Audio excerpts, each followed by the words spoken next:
I bought a kit to be able to get this panel to be propped at the correct angle to get the sun in the winter. I'm not sure yet if it's literally double the number of watts, but it's definitely going to be an improvement of what I can get. Hello everyone and welcome back to our next video. So today we get a chance to talk to Deb. Deb, thanks so much for joining us. Absolutely, thanks for having me. So Deb, we did a tour of your rig last year, and so what I recommend is that if you haven't seen that tour yet, go see that tour because today is going to be a little bit of an update on those things that you've changed over the last year, right? Right. And it wasn't exactly intentional, but just seeing things that could be optimized. Oh, well, let's do it this way instead. So there's a handful of them. Okay, very good. So tell us a little bit about what you're driving in just in general. Sure. It's a 2007 Chevy Suburban. I had the build out done by Suburban in Twin Falls, Idaho. A la carte. They'll also do a package for you. A sleeping platform, backup camera, max air fan, cubbies on the inside. I did my own fridge and battery. They would have done that too, but they're great folks to work with. Oh, very nice. Yeah, it sounded like you had a really good experience with them. Totally. It is 4x4. I drive it in two-wheel drive most of the time, but it has that adaptability. Yeah, and has that come in handy once in a while? I haven't forced myself to go out in the back country like I could, but it's always there. And maybe with my plans to do New Mexico and Colorado this spring and summer, that will come in handy. Yeah, you never know when you're going to need it. Well, with that, you want to just go ahead and get started with those changes? Absolutely. All right, let's go. Improvement number one, the windshield cover that I had to mitigate heat or sun coming in the glass in the first place was already falling apart, and I just didn't want to deal with that. And I couldn't find another specifically Suburban cover that met my criteria of being fabric more than just plastic. So I bumped into this plastic picnic tablecloth that you can cut to size, and I'm happy to replace this for $6 a year if I need to. And then I tuck my WeatherTech windshield protector underneath it to block the sun. Oh, so does the WeatherTech usually go on the inside or outside the vehicle? It usually goes on the inside. Okay. And I do that when it's, below 70 degrees. But for me and my body needs, once it gets up in degrees and I start to feel the heat, then I need this double system. And the issue with the old one was you said it was flaking off. And the reflective part was flaking off. The elastic that went around the mirrors here was already way stretched out after just over a year of use. And it wasn't fabric. So this met all of my criteria. I used these magnets, and this stays pretty well even in these gusting winds across the top. And they made clips that go inside into the fabric around the windows, so it's not going anywhere. Improvement number two, I have two 200-watt solar panels here, and in the winter, we don't get the sun that we think we're gonna get, and I bought a kit to be able to get this panel to be propped at the correct angle to get the sun in the winter. I'm not sure yet if it's literally double the number of watts, but it's definitely gonna be an improvement of what I can get. So these are the legs that you prop up underneath, and depending on the size of your panel, these are larger or not. Right now they're screwed together, but it's a really simple and elegant system. So do you need any tools for that, or is it all hand tight? It's hand tightening. And I have a friend who got one of these before me, and he's gonna look for some pins to use instead of using the nuts and bolts that are a little tedious and having to do that every time. So we're gonna make our own hybrid. I think we're on number three. Third improvement, I wanted to stay out longer and not have to come in for supplies as often. So I lowered the temperature on my only fridge to make it into a freezer, learned how to make my own ice blocks in the right size. And then I got this basically oversized pizza delivery box to have my perishable food in here and rotate those out once every 12 hours, and then be able to have frozen food and stay out longer, which met the goal. If you get the blocks large enough, then they stay frozen for a really long time. And when you said you made blocks, what does that mean? I went to some storage components from, I think it's Rubbermaid, and then empty quart water bottles. And those are the right size to fit in here. So Deb, a lot of nomads on the road, they have a hard time figuring out and navigating the health insurance and things like that. Do you have any good advice, or what have you done for that? Yes, I do, based on personal experience. So I turned 65 last March, and that means you have to sign up for Medicare.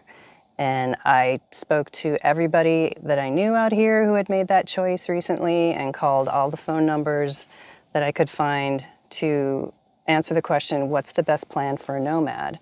And because I'm really healthy, I don't have any pre-existing conditions, the plan that I went with was a supplemental plan N, which means I can go to any practitioner in the country who accepts Medicare. So I don't have to stay in my domicile state. And I'm going to be using that here in a week or so to have a follow-up visit to a dermatologist. Was all that stuff pretty hard to navigate, or is it pretty self-explanatory? Well, that's a difference of opinion. I think they make it way more complicated than they need to. Being a nomad, there aren't a lot of choices, so the variables kind of work themselves out, and like, this is what's left. There are brokers who that's all they do is help people figure out what plan, and I would imagine that they get kickbacks from whatever plans they represent. But the people that I spoke to, they seemed genuinely, they wanted to match you to what would match your lifestyle. So look up wherever you are, Medicare insurance brokers, and then you can always get the vibe from the website, whether they're, good people or not. Next change, in the last video, I had an induction cooktop and a nonstick skillet, and I wasn't comfortable with the whole nonstick stuff, scratching, and who knows what's really on there and what you're actually eating. I didn't really like having to cook on something and then eat in something else. And a friend mentioned this, which is a stainless steel cookpot all-in-one. It is AC, but it only pulls 330 watts on the lowest setting. So I can make pretty much anything I need to on that lowest setting and maybe cook for 15, 20 minutes. So I cook in it, I eat in it, I clean in it. Could you brown meat or saute vegetables, everything like that? Absolutely. So Deb, how long have you been on the road again? I'm in my 5th year. 5th year. So what is one of your favorite things about being a nomad? Well, it matches my temperament in terms of, I like rotating amongst places that I've already been, but I also like discovering new. And you can do that a heck of a lot easier on the road as a nomad than you can, in my opinion, living in sticks and bricks. Another improvement I made is wanting to be proactive with protecting my knees as I age, and using just a regular pee jug. I was noticing, there's little twinges in my knees. So I'm using the same jug, but it fits inside this frame of a toilet. I'm able to do the same function and use these pulls that I've put on the back of my seats to help me maneuver in here so I'm not straining my knees so much. Also for number 2, I can put a different container inside, swap it out, and then there's another lever pulley that I have on this, because this will be on the floor down here. I use a system of 2 bags. I think it's a 4 mil plastic bag. This is for number 2 on the inside, and then odor-free cat bags on the outside. And then I just use the pee jug and hydrogen peroxide to clean it out every day and let it dry in the sun. In last year's video, I had a smaller anchor battery up here for charging smaller devices.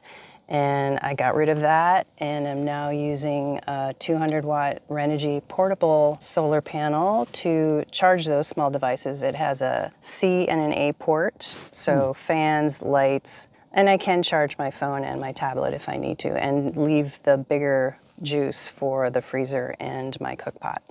So that solar panel isn't going into a battery bank of any sort, it's just No. going directly to your devices. Exactly. This winter especially, it's been really cloudy and rainy, and this has been a lifesaver. And remind me again, do you charge while you're driving or no? No, I don't have DC to DC. I'm thinking about it, but not yet. When I did sign up for Medicare, I chose a system away from a larger city because I didn't want to deal with that, and had a really great experience with the practitioners there. And one thing that I needed to do was have a stage 0 melanoma removed from my arm. And that was like my first brush with mortality, and got me thinking about, what am I gonna wanna do when I can't drive as much as I want to anymore? So what's on my mind these days is finding like-minded women who want to pool our emotional support resources together and form a community in ways that make sense for us. And there aren't a lot of possibilities out there, but my plan is to find an RV park in the Pacific Northwest for the summertime and one down here for the winter, and rotate amongst them when I'm like 80, 85. And then after that, I don't know. But that's what's on my mind these days. And so you'd essentially just get a group of people and then kind of not take over an RV park, but all camp together in a certain RV park. Yes, and support each other, like get each other to doctor's appointments if we need to.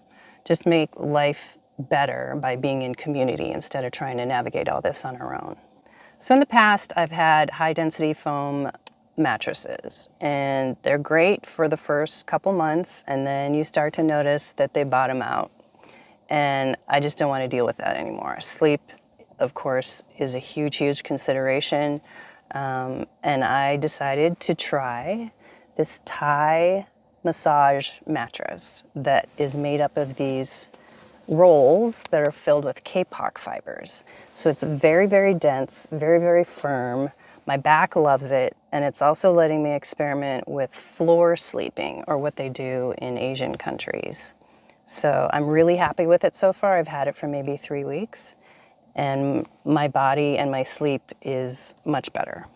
And so do you have anything on top of that or below that, or just? Just this. I still have the frozen spaghetti anti-condensation layer here. And then my 5 blanket, if it's a 5 blanket night, it's really cold. But that's it. And it's inside this bag to protect it. And they make them different widths. So this is 28 inches. It's a little big for my sleeping platform, but because of how it's constructed, it just fits itself in. Deb, thank you so much for giving us a quick update on your vehicle. And again, I love the Suburban anyway. I think it's so practical and so cool. Yep. And so capable. Absolutely. And now you've made improvements to make it more workable for you. Yes, it's definitely my home now. Now, if people want to follow along in your adventures or learn more about you, how can we do that? Okay, I've got a YouTube channel, Nomad, KNOWMAD, Nomad Your Own Nomad, on YouTube, and that's it.